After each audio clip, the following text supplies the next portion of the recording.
अगाडि देखाउन बराबर देखाउन मले हो तर यसो ब्याक क्यामेरा चाहिँ यसो अगाडि नै राम्रो ल साथीहरु अब हाम्रो यात्रा अब समापन हुँदैछ थोरै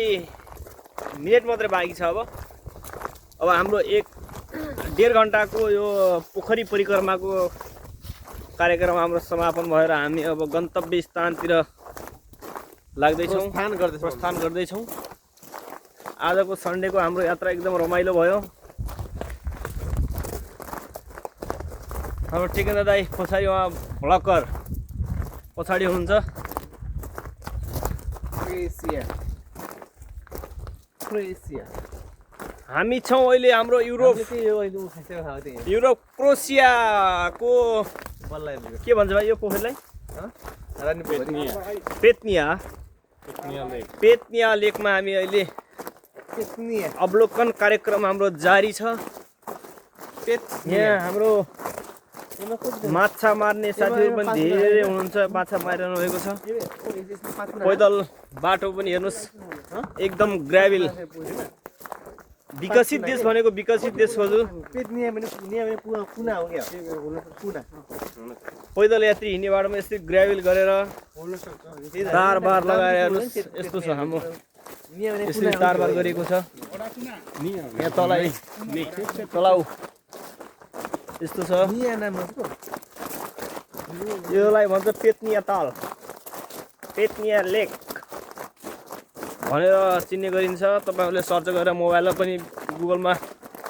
भेटाउन सक्नुहुन्छ तपाईहरु पनि आउन चाहनुहुन्छ भने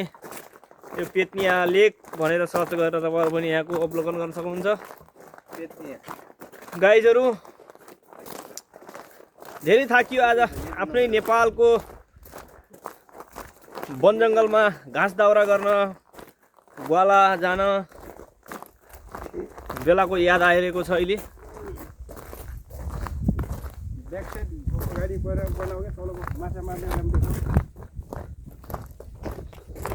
त्यहाँ अब माछा मार्ने यहाँ तल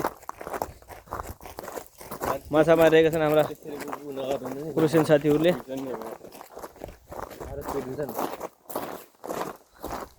हेर्नुहोस् यहाँको रुख अचम्म छ रुख के हो खै यो रुख यति अल्को अझ हेर्दाखेरि त्यहाँ कडा छिर्नु पर्यो पास सात छैन यहाँ बाटो त कुना भन्दा कुनै कुना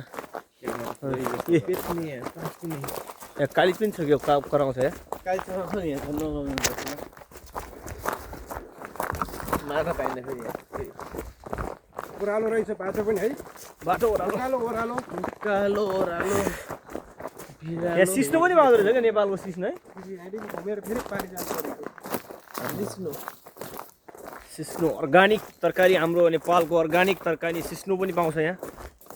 साथै त यसको अलि यहाँ ऊ चाहिँ त्यो धाइलो चाहिँ हुँदो रहेछ है पोल्दो रहेछ क्या चिल्लो रहन्छ काँडा छ खै नभाजै साथीभाइ नेपालमा एकदम महँगो बिक्छ खै यहाँ त बिक्छ कि थाहा छैन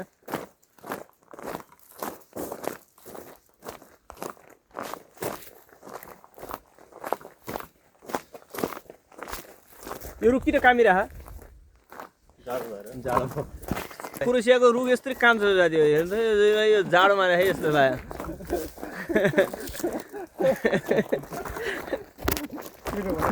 झाँक्री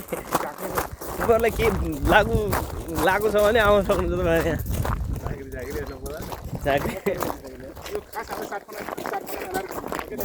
अब फेरि हामी उकाली चढ्छौँ यो कहिले उकाली कहिले ओह्राली यो हाम्रो यो जिन्दगीको यो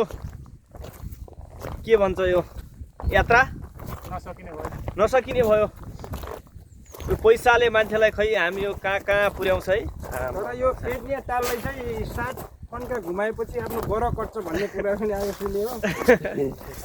हाम्रो टेकेन्द्र दाइले भन्नुभएको यो 7 फन्का लगाएपछि आफूले सोचेको पुग्छ अरे साथीहरु महिनाको 3 लाख सेलेरी तपाईहरुलाई पनि महिनाको 3 लाख सेलेरी कमाउनु छ यहाँ आउनु पर्यो आफ्नो जिन्दगी आफ्नो भविष्य उज्जवल गराउनु छ भने पेत्निया तालमा आउन सक्नुहुन्छ। साथीहरु यहाँ पाइने जनावर धोबी हो धोबी ए पानी पनि त्यो के पानी हो पानी माछा यसलाई हाम्रो उ भन्छ हौ यसलाई त धोबिने हो कि धोबिने भन्छ डाइरेक्ट भन्छ कुन सर्प जाति लार्भा यो कुन सर्प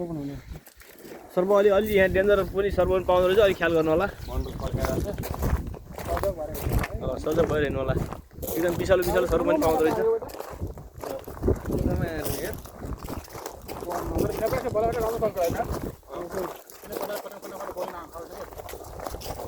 के बोल्नु साथीहरू यस्तै छ मेरो क्रुसियाको यात्रादेखि गएको हाम्रो जिग्री साथी यो अन्न पार्टनर गणेश बुढा अब नेपाल घर चाहिँ दाङ यो के भन्छ है उहाँको घर रोल्पा होइन डुम्बर गाउँ वार्ड नम्बर 13 मा पर्छ एकदम राम्रो भलादमी एकदम देशप्रेमी साथी हुनुहुन्छ उहाँ प्रचण्ड भक्त चाहिँ नभनौँ अहिले यो घन्टी भक्त भइसक्नु आहा यहाँ पनि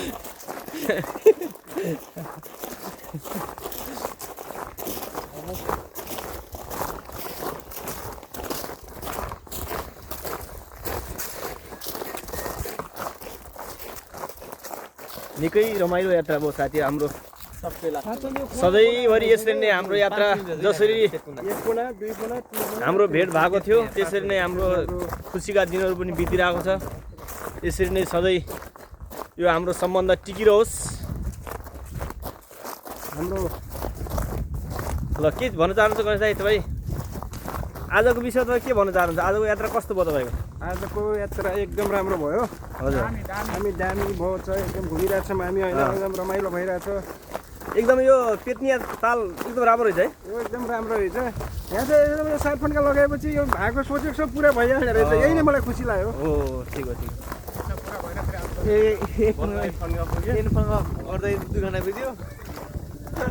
तर फेरि अलि यहाँ टर्ने रासन पानी पनि बोकेर आउनु पर्छ साथीहरू है फेरि यहाँ यो सातसँग लगाउनलाई नत्र बाबु यहाँ अलि अब खानासाना आफ्नो भोजनको लागि पानीहरू चाहिँ अलि यहाँ पर्छ छैन होला हुन त हामी नथाहा पाएर फर्स्ट दिन आएको हुन पनि सक्छ हामीले चाहिँ थाहा पाएको छैनौँ ल हाम्रो सुरु गरेको यात्रा अब हामी यही आएर समापन गर्न चाहन्छौँ खाएको सामानहरू चाहिँ जथाभावी नफालिदिनु होला आफ्नो आफ्नो ठाउँमा यहाँ फाल्ने व्यवस्था डस्टबिनमा हालिदिनु होला कुहिने नकुहिने छुट्याएर रहेछ होइन अब यो भनेको एकदम यहाँ बाँध तटबन्धन गरेर यसलाई यहाँ ताल बनाएको चाहिँ विशेष रूपमा यहाँनिर हाम्रो एक्चुली ल हाम्रो साथीहरू यतातिर आउनु सबै साथीहरू यता आउनु त उहाँ कोही साथीलाई के ताल छोड्नु चाहिँ एकछिन हाम्रो कार्यक्रम समापन गरौँ न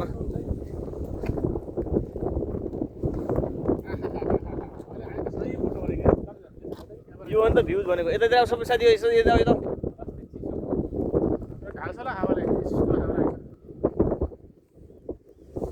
एकदम रमाइलो यात्रा गणेश दाइ आउने यहाँ चिसो यो तालको माथिबाट फुकेको यो आई लभ दिस ताल भन्ने आई लभ दिस पेत्निया लेक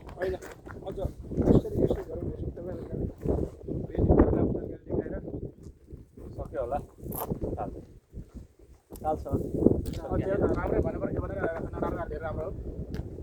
एकदम क्रुसियाको हाम्रो है अब यो हाम्रो यो यतातिर सोलावान्स्की बोर्डतिर भएको साथीहरूले चाहिँ आएर आफ्नो मनोरञ्जन इच्छा आएर अब हाम्रो यस्तो सिटी एरियातिर छैनौँ साथी हाम्रो गाउँ एरियातिर छौँ आएर हामी आफ्नो मनोरञ्जन लिन सक्छौँ एकदम रमाइलो छ ताल एकदमै कुनासम्म फैलिएको छ यहाँ ठुलो तटबन्धन गरेर बनाएको छ यहाँ माछा मार्ने साथीहरू पनि धेरै छन् माछा मारिरहेका छन् ऊ साथी पारि के हाल्यो त्यहाँ भित्र त्यो पारि के हाल्यो त्यो भित्र कुकुर